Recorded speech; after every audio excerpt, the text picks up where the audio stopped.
I knew the glasses would be too much. Sorry, had a bit of a weak connection. Here we go, high vibing. Last one today.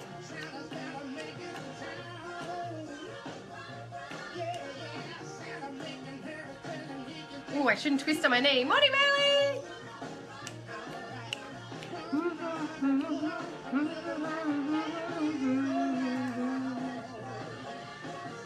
Morning, Emma! Morning, Holly!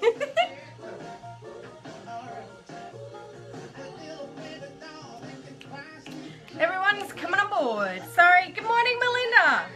So lovely to see all of your beautiful faces day after day. I really love it. I don't know how long I can keep these glasses on for. Yeah, I just dropped out there for a minute, so we'll just... No, they're real!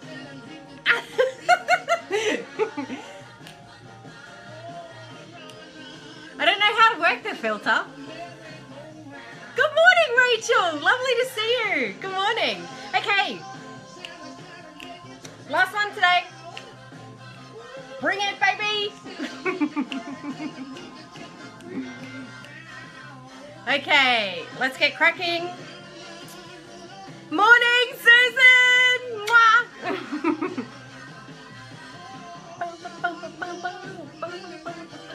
High vibes. Got to keep the high vibes going. We're coming into peak low vibe season.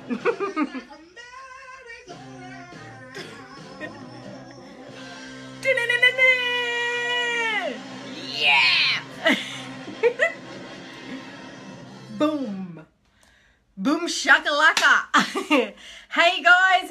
Okay, I think I might have to take these off. They don't sit very nicely on your nose.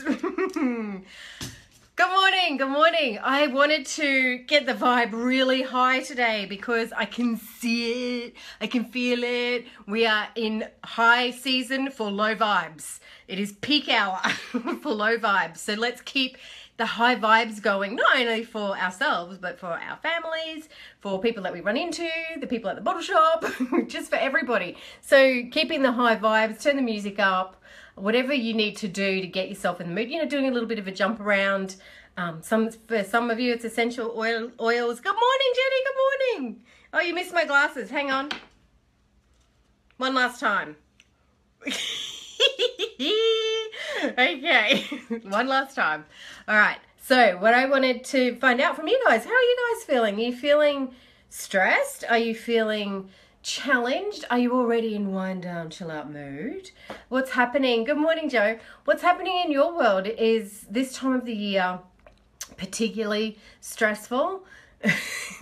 That's awesome, Jenny. We've got to do it, don't we? A mission of mine is to keep the bottle shop people high-fived.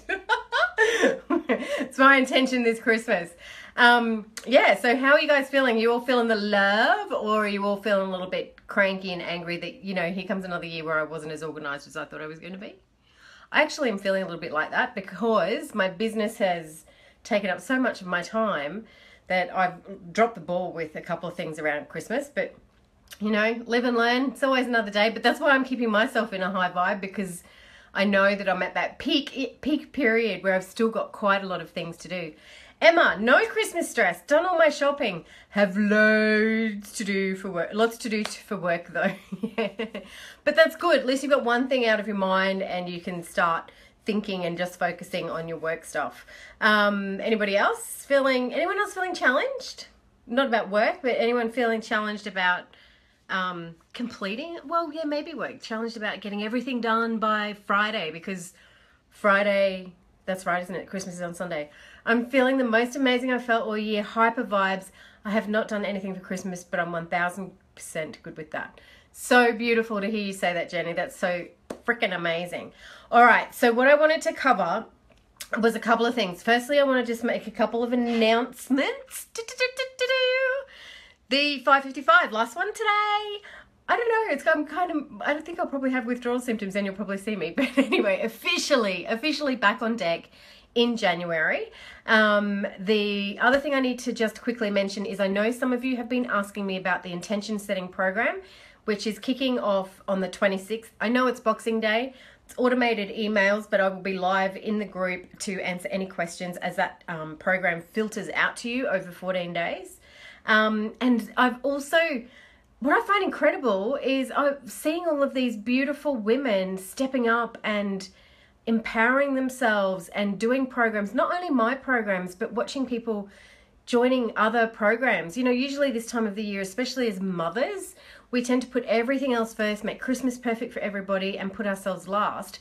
Yet I'm seeing this massive influx, I know Susan's seeing it too, of people buying programs now. Usually it's kind of the quietest time of the year. So I'm loving that energy that people are not waiting anymore. They're ready to move. I had 2 sign-ups for my program that hasn't been officially launched yet, which is the 12-month class that starts next year in February. So I'm going to put all of these details up on the Rich Living page and in the Rich Living group, and you'll get a few emails from me if you're on the email list about reminders for that. The other thing was, if you're not on my email list, make sure you get on there, because in the next couple of days, this is the Rich, I know it's backwards, bloody hell. This is the Rich Living Playbook. This is just a printout of it that I had to check last night. It's coming out to people on the email list first, and it's a playbook for completing 2016 and co-creating 2017. It's so beautiful. I wrote the introduction for it last night and I got so emotional. I've been wanting to do this for probably 5 years now, 5 years. And here I am. Somebody called me last night, the last minute entrepreneur. Here I am on the 21st of December, finalizing the closing the year off playbook. So keep an eye out for that on your email list. You'll probably also see some ads coming up on Facebook, but you're already on my list, so you don't need to sign up for it there. You'll get it anyway. Okay, and the playbook. Okay, great. So Melinda, feeling excited, feeling relaxed. Yesterday was a shitty day. But all my undoing, I need to finish things off so that things run smoothly in future. Yeah, Melinda is in the intention setting program. She did the one last month, and you know, that's what this group's all about. She jumped on there and said, hey, I need help. So we were able to help her get through what was going to be a challenging day, but she made it. She got through it. Good on you, Melinda. Emma's put up Christmas lights 5 days out. Doesn't matter, they're up, aren't they? Before Christmas, that's cool. Okay, all right, let's get started. So there's an email going out this morning. You probably would have already got that, which is about Christmas and stress and struggle and not doing things that we want to do. We kind of start doing things for other people. So the 5 things that I've talked about in there that you need to, that will help you get through Christmas without any pressure, is get clear about what you want. It's very easy to get sucked into what everybody else wants. How do you want your Christmas to look? Not just how does your brother want it to look, or how does it, not your brother probably doesn't care, but your sister or your sister-in-law or your mum, how do they want it to look is great, but how do you want it to look?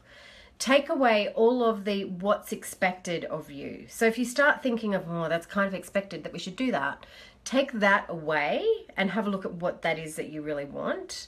And what will work for you in relation to gift giving. If you don't have any money, don't agree to be buying $50 presents for everybody.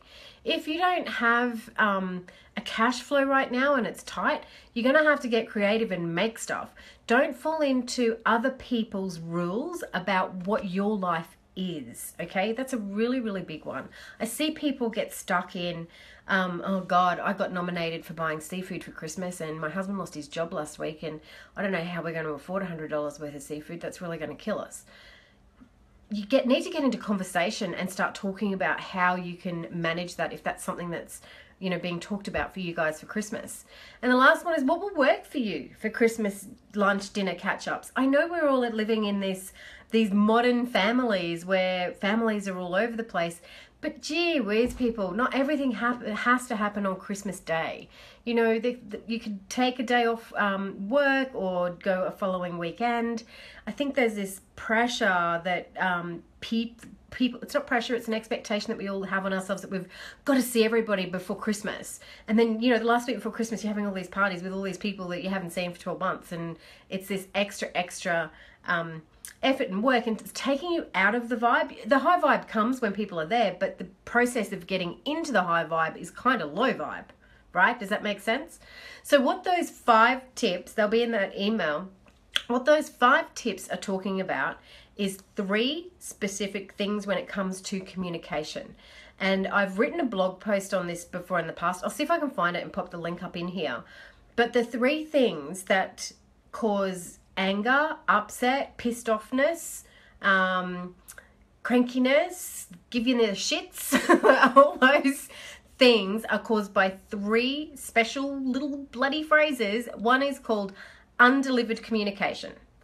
So when the communication has not been delivered clearly and concisely and agreed upon, there'll be a pissed off person.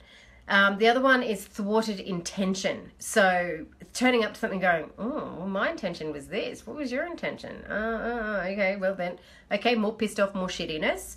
And then the third one is unfulfilled expectation, where you're sitting in the space of, I actually expected that this was going to be the best Christmas ever, you know, and I was going to get this present and that we were going to pop champagne and we were going to have a beautiful breakfast and da-da-da. I didn't frickin' tell everybody that that's what you were expecting, which is the undelivered communication, right? So have a look at those. If you get angry, pissed off, got the shits, whatever it is around Christmas and you're in that low vibe, check in with, hang on a sec, is there an undelivered communication going on here? Is there a thwarted intention going on here? Maybe. And is there an unfulfilled expectation? This actually happened to me last night, where Jonathan had to pick Sophie up from work at late, 8 o'clock at night, and I just assumed that he would read my mind, you know, as we do. And what I expected was that he knew Sophie was going to work at 8 o'clock this morning, that he had to go via another suburb to pick up a Christmas present, right? And I expected that he would do that before he picked her up, because he would be thinking about how she needs to have some sleep because she's got to get up early in the morning. No, he wasn't thinking that at all, people. He's a man. And I didn't communicate any of that to him. They get home at 9:30 last night, and I'm like, what the hell? Why are you here at 9:30? What took you so long? And he goes, oh, well, I had to go to the toy shop and pick up the thing. And I'm like, okay, hang on a second. Totally undelivered communication on my part. I had all that organized in my head and did not speak it out. So it's a really rapid way to move through stuff, is and taking responsibility and going, yeah, you're right. You know, I actually didn't tell you that that's what was going to happen. That was also an unfulfilled expectation. My expectation was that they were going to be home at 8:30. So check in with those kinds of things. Has anyone got any questions? Because I'm happy to go a little bit longer for our last one today if anybody needs to. Or has anybody got any amazing good news to share? Oh, Pooh, you were waiting in the group, love. So you didn't get a notification, because you should have got a notification anyway. All right. Okay. Hey, Naomi, good morning. Okay, so anyone got any questions? We all high-vibing? I'm going to have to put that music back on, I think. Yeah, I think that's about... I really struggle with Christmas. I don't enjoy it. I don't enjoy the pressure, but I always try hard for the kids. I know, and it's really hard as a parent to zoom out. So I've been saying that a lot this week, because we need to look at our lives like a Google map and just get some perspective every now and then. And, you know, one of the ways I do that is type my address. And this is when I'm particularly stuck in something. I don't do it every day. One of the things to do is type your address into Google Maps, find your house, and then just start clicking and zooming out and zooming out and zooming out. It helps you get some perspective about what's going on for you in your world. Gentle perspective, because we, as mothers, we always want to be giving our children our best. But if we're giving our children, if we're delivering to our children something that is coming from a low vibration, like, I really don't enjoy it, it doesn't work for me, I don't enjoy the pressure, everything's too much. When we're actually in the delivery phase of that to our children and to our families, it's not going to be received in a high vibe. So having pressure... Rachel, I think I may have just added you to the email list this morning. If you didn't get an email from me this morning, can you let me know? Because the email is really good. It's totally about this, about when you, about pressure Okay, so I mean, I'm just having a look at it now. Pressure is not something someone gives to you. Pressure is where someone says something, you hear something, and then you receive that into your body as pressure. But that person is just doing their thing, living their life, saying whatever comes to mind, and then you receive it as pressure. So you are the one that can change that for you. Does that make sense? And it really is taking a step back and looking at it from your point of view. What do you want?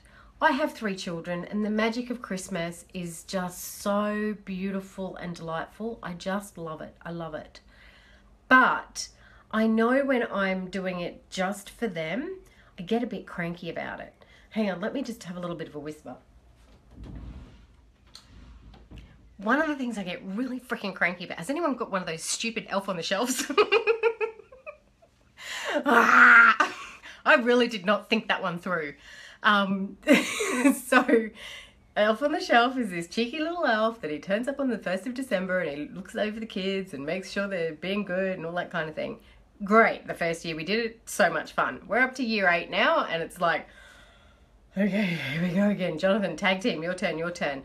However, it became, when we initially did it, it was about us and bringing joy to our children. Over the years, it turned into, oh God, we've created a job for ourselves. So at this December, when we, knew that Frankie was arriving, we were like, let's not do what we did last year where we actually got a bit cranky about this freaking elf. And we remembered the joy that it brings to our children, and that we are facilitating that joy is that we are doing it for us. So does that make sense? Even though I'm still doing it for my children, I'm stepping into the space of, I want joy. I want delight. I want that absolute wonder that I can look at Lookie's eyes and he's going, last night he's got the iPad set up so he can video what Frankie does. Bless him, the iPad ran out of battery. But it's delightful. I've created that for myself, and the high vibe I have around it now is totally being picked up by them. If I continued as I kind of started back in late November going, holy shit, here comes Frankie, what are we going to do? And got low vibed about it and made it a chore, it wouldn't have been fun for anybody. Does that make sense? So Rachel, really connecting to what brings you joy over this time. And that's going to take some time to just sit, remove yourself. So go for a walk. Sometimes, I've got somebody at the moment who just loves going to the library and it's just sitting in the library and writing. There's lots of different places where you can remove yourself from your everyday and just connect with you and what it is that you want for Christmas. I hope that helps. Hey, Naomi. Yeah. Well, bloody Santa does take him back and then he mysteriously appears every December 1. Any more questions? Any more questions? No? All right. That was a really long one today. Really long one. I will see you guys in January. Those of you that are in the intention setting program, I will see you over the next few days and also next week. Everybody that's done it last month, remember, you're in there now, you can do it again. And we kick off, of course, on the new moon. Highlight, just another thing I wanted to remind you about communication. We're in Mercury retrograde at the moment, and if you don't follow all of that kind of stuff, I'll send a link. Oh, I actually think I posted one yesterday about the information on that. When planets shift and do stuff, it has to affect us somewhere, right? Because everything's energy and everything moves around. Mercury retrograde is all about communication. And I know for me, over the last couple of days, mysterious communication things started to happen, combined with the pressure of Christmas. that I was seeing as pressure of Christmas. So take a step back. Know that that's also happening out there in the planets, in the universe, whatever you want to call it, in the cosmos. So it's an extra careful, especially as you lead up into this time. High vibes to you, everybody. Thank you so much for your beautiful words, your comments, showing up every morning. I get teary that I have all these wonderful people in my life right now. Thank you so much. Have a wonderful Christmas with your family, and I will see you January. Bye.